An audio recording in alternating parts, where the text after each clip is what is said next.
श्री रुद्र संहिता पार्वती खंड। मैना का अहंकार नष्ट करने के लिए शिवजी की अनुपम लीला।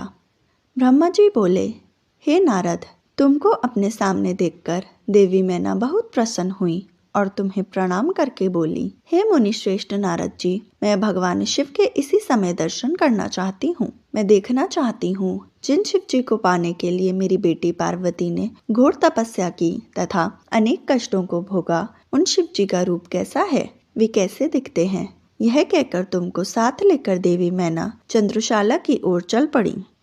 इधर भगवान शिव भी मैना के इस अभिमान को समझ गए और मुझसे व विष्णु जी से बोले कि तुम सब देवताओं को अपने साथ लेकर गिरिराज हिमालय के घर पहुंचो। मैं भी अपने गणों के साथ पीछे पीछे आ रहा हूँ। देवी मैना नारद जी के साथ अपने भवन के सबसे ऊंचे स्थान पर जाकर खड़ी हो गई। तब देवताओं की सजी सजाई सेना को देखकर मैना बहुत प्रसन्न हुई। बारात में सबसे आगे सुंदर वस्त्रों एवं आभूषणों से सजे हुए गंधर्वगण अपने वाहनों पर सवार होकर बाजे बजाते और नृत्य करते हुए आ रहे थे। उनके गण अपने हाथों में ध्वज की पताका लेकर उसे फहरा रहे थे।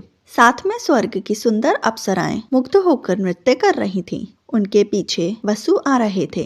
फिर मणिग्रीवादी यक्ष, यमराज, निऋति, वरुण, वायु, कुबेर, ईशान, देवराज इंद्र, चंद्रमा, सूर्य, भृगु आदि देव व मुनीश्वर एक से एक सुंदर और मनोहारी रूप के स्वामी थे और सर्वगुण संपन्न जान पड़ते थे। उन्हें देखकर नारद वह तुमसे यही प्रश्न करती कि क्या ये ही शिव है, तब तुम मुस्कुराकर यह उत्तर देते कि नहीं, यह भगवान शिव के सेवक हैं। देवी मैना यह सुनकर हर्ष से विभोर हो जाती थी कि जब उनके सेवक इतने सुंदर और वैभवशाली हैं, तो वे स्वयं कितने रूपवान और ऐश्वर्य संपन्न होंगे। उधर दूसरी ओर भगवान शिव, जो कि सर्वेश्वर हैं, उनसे भला जगत की कोई बात कैसे छिप सकती है। वे देवी मैना के हृदय की बात तुरंत जान गए और मन ही मन उन्होंने उनके मन में उत्पन्न अहंकार का नाश करने का निश्चय कर लिया।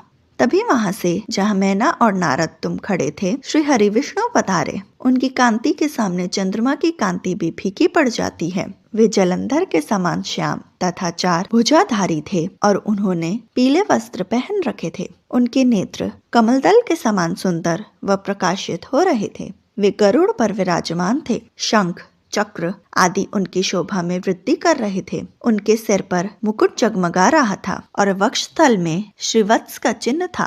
उनका सौंदर्य अप्रतिम तथा देखने वाले को मंत्रमुग्ध करने वाला था। उन्हें देखकर देवी मैना के हर्ष की कोई सीमा न रही और वे तुमसे बोली कि जरूर यही मेरी पार्वती के पति भगवान शिव होंगे। नारद जी देवी मैना के वचनों को सुनकर आप मुस्कुराए और उनसे बोले कि देवी, ये आपकी पुत्री पार्वती के होने वाले पति भगवान शिव नहीं, बल्कि क्षीर सागर के स्वामी और जगत के पालक श्री हरि विष्णु हैं। ये भगवान शिव के प्रिय हैं। तुम्हारी ये बातें सुनकर मैना शिव जी के बारे में बहुत कुछ सोचने लगी कि मेरी पुत्री बहुत भाग्यशाली और सौभाग्यशाली है, जिसे धन, वैभव और सर्वशक्ति संपन्न वर मिला है। यह सोचकर उनका हृदय हर्ष से प्रफुल्लित हो रहा था। मैंने अनेक तेजस्वी देवताओं के दर्शन किए। इन सभी के द्वारा पूज्य और इन सब के अधिपति मेरी पुत्री पार्वती के पति हैं। फिर तो मेरा भाग्य सर्वथा सराहने योग्य है। इस प्रकार मैना अभिमान में आकर जब यह सब कह रही थी, उसी समय उनका अभिमान दूर करने के लिए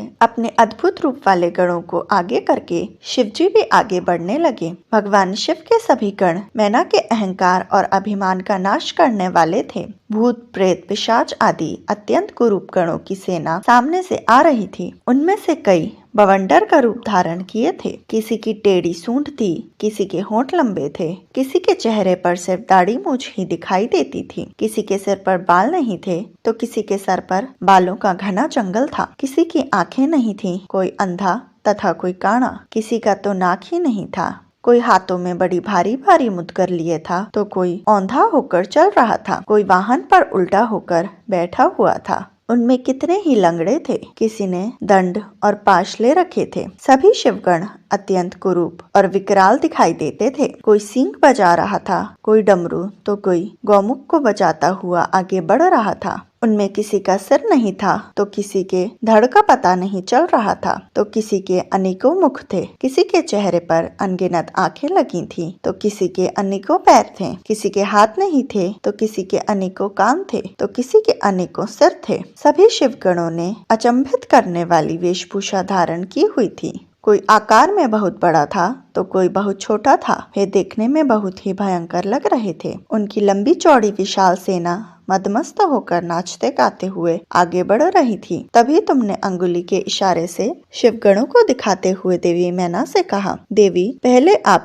शिव के गणों को देख लें, तत्पश्चात महादेव जी के दर्शन करना। भूत प्रेतों की इतनी बड़ी सेना को देखकर देवी मैना भय से कांपने लगी। इसी सेना के बीच में 5 मुख वाले, 3 नेत्रों, 10 भुजाओं वाले, शरीर पर भस्म लगाए, गले में मुंडों की माला पहने, गले में सर्पों को डाले, बाघ की खाल को ओढ़े, पिनाक धनुष हाथ में उठाए, त्रिशूल कंधे पर रखकर बूढ़े बैल पर चढ़े हुए भगवान शंकर देवी मैना को दिखाई दिए। उनके सिर पर जटाजूट थी और आंखें भयंकर लाल थीं। नारद, तभी तुमने मैना को बताया कि वे ही भगवान शिव हैं। तुम्हारी यह बात सुनकर देवी मैना टूटी लता के समान धरती पर धड़ाम से गिरकर मूर्छित हो गईं। उनके मुख से सिर्फ यही शब्द निकले कि सबने मिलकर मुझे छल कपट से राजी किया है। मैं सबके आग्रह को मानकर बर्बाद हो गई। मैना के इस प्रकार बेहोश हो जाने पर उनकी अनेकों दासियां वहां भागती हुई आ गईं। अनेकों प्रकार के उपाय करने के पश्चात धीरे धीरे मैना होश में आई।